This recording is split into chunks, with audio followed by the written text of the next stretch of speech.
Leviathan in prophecy. As a creationist, I believe that all God's work of creation was finished on day 6 of creation. No new creatures have been created since then, although some have been lost. We are spiraling down to the end, although there will be a great deal of renewal in the 1,000-year millennial reign of Christ. One creature that God created is different from the others, and the whole of Job chapter 41 is devoted to describing it. This creature is Leviathan, and it seems to be basically evil in nature.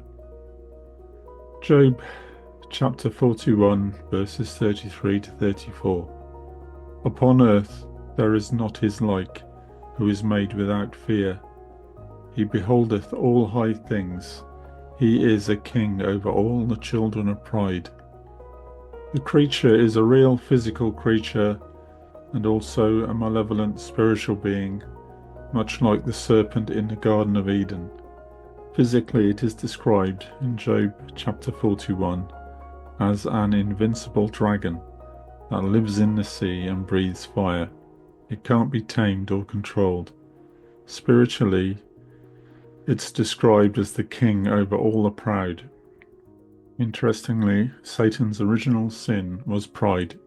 He wanted to take the place of God.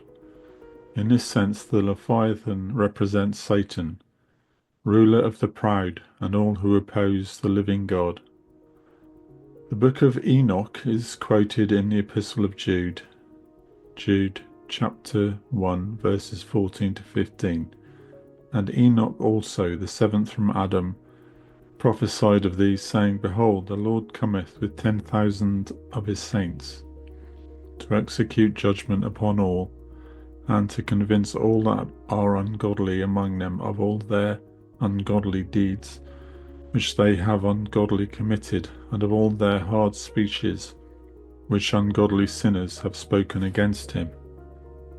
Jude is speaking of the time when the Lord will return with his saints, the church, to execute judgment on the earth. The book of Enoch gives us further insight into the Leviathan. It tells us that the Leviathan was separated from the land monster, the behemoth, and cast into the abyss of the sea. Enoch chapter 60 verse 9.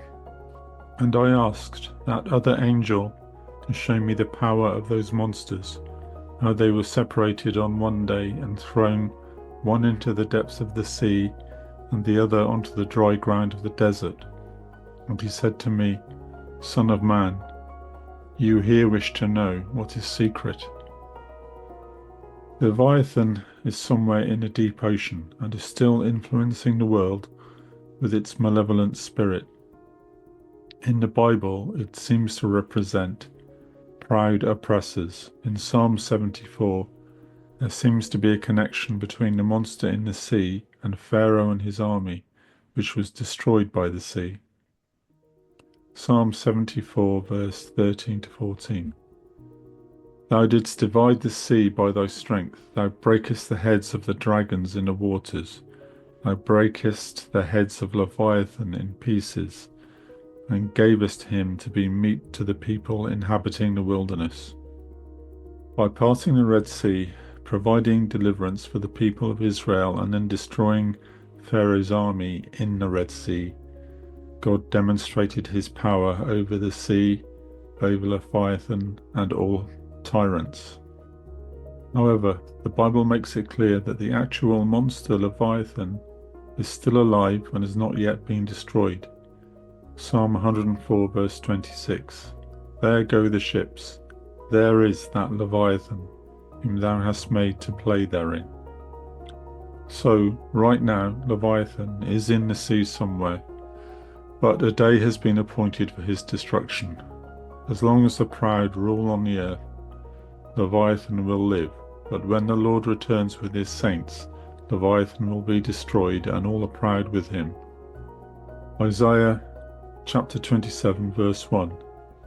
In that day the Lord with his sore and great and strong sword shall punish Leviathan, the piercing serpent, even Leviathan, that crooked serpent, and he shall slay the dragon that is in the sea. This is part of the cleansing of the earth that will happen at the inauguration of the Lord's millennial reign on earth.